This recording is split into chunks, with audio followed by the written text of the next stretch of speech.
আসসালামু আলাইকুম ভাইয়েরা, আমার ভাবিরা, আপনাদের মুখে রুচি নাই, খেতে পারছেন না, ভাবছেন কি খাবেন, কোন ডাক্তারের কাছে যাবেন, আর খাইলে ক্ষুধা লাগে না, ঘুমাইলে চোখে দেখেন না, সব রোগের সমস্যা সমাধান আমি নিয়ে আসছি।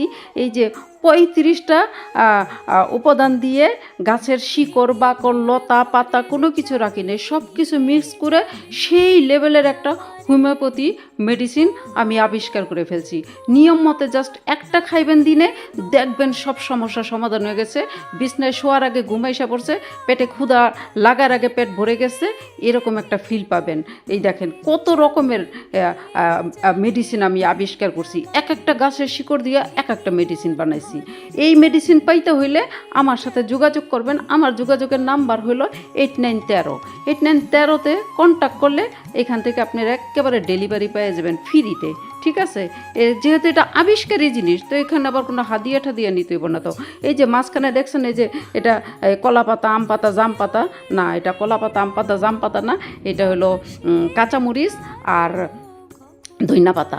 এখন বলবেন হঠাৎ করে আপনি এই কাঁচামরিচ আর ধইনা পাতার এই সিরিবিরি করছেন কেন?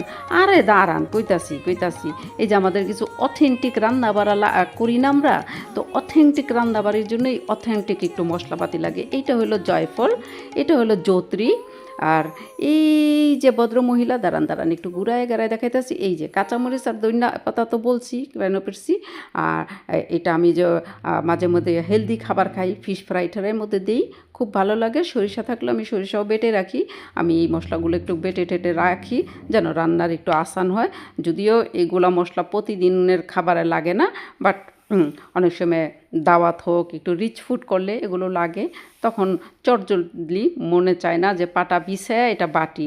আর আমাকে যারা চিনেন তারা জানেন আমি একটু স্বাস্থ্য সচেতন মানুষ, তো ওই প্যাকেটের মশলা এমনি খাই। দেখেন যা খায়, দেশে খায় মানুষ ফরমালিন, আর আমরা খাই এখানে কি এই যে ফ্রোজেন জিনিস। আয়রে মাছের ভিতর এটা মাছ না বরফ না কি ফোম, কিছুই বুঝি না। আর কি কোনো মতে বাপে পুতে ডাইক্কা পাই, কোনো মতে দিন কাটাই, বুঝছেন না, জীবনটা আর কি বাঁচাই।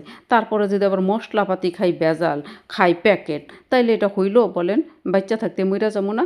এর জন্য এরকম একটু আমি পছন্দ করি বাইটা রাখার। এটা জিরা বাটা, জিরা, পোস্তদানা, তারপরে জায়ফল জয়িত্রী তো বললাম, এগুলা ছোটো ছোটো করে আমি প্যাকেট করে রেখে দিই যেন রান্নার একটু সুবিধা হয়। আর এই কারণে।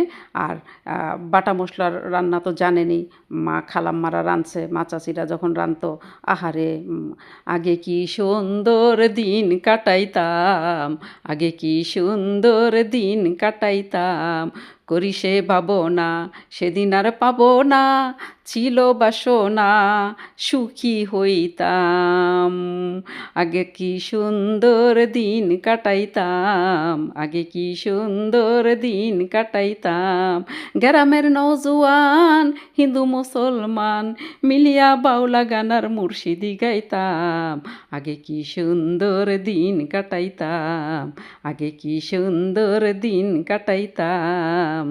থুকু জানেন তো, এই যে এগুলো হলো আদা রসুন বাটা। এই যে দেখেন আমি বিভিন্ন সাইজের কিন্তু আমি এগুলা করছি, বড়িগুলা বানাইছি। আমি যদি কিউবের মধ্যে রাখি তাহলে একটা সাইজ হয়ে যাবে। আর আমাদের রান্না করতে গেলে একটা সাইজ লাগে না, একটু মিডিয়াম লাগে, একটু বেশি লাগে, একটু কম লাগে, আবার একটু চিমটি টাইপের লাগে।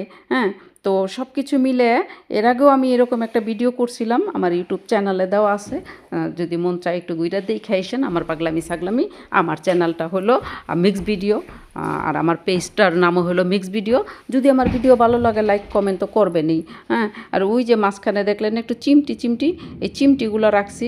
চিমটি ধরেন একটু সবজিতে দিতে হয়, কি একটু ঘন ডাল, কি একটু মাছের তরকারিতে তো এতগুলো আদা রসুন দিলে তো ওটা খাওয়া যাবে যাবে না। তাহলে মাছের তরকারিতে একটু চিমটি দিতে হয়, গরুর মাংসতে একরকম এক সাইজে দিতে হয়, মুরগির মাংসতে এক সাইজে দিতে হয়। তো আমি বিভিন্ন সাইজ করে এরকম সুন্দর করে রেখে দিই, যেন আমার রান্নাটা ইজি হয়।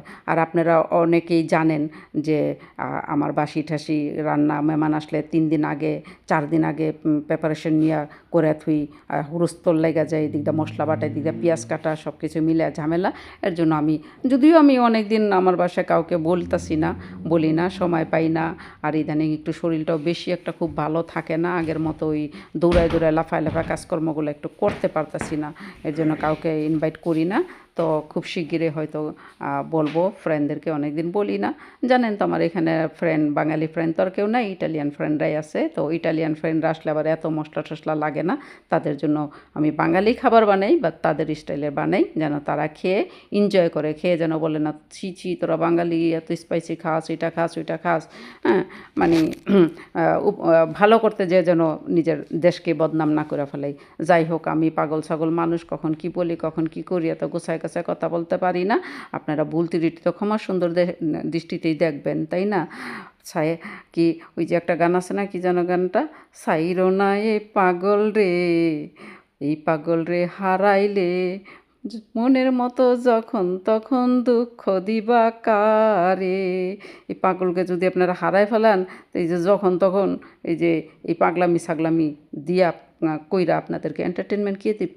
তাহলে এই পাগলকে হারায়েন না, ঠিক আছে? যদি ভিডিও ভালো লাগে লাইক করেন, কমেন্ট করেন। Tata, bye bye.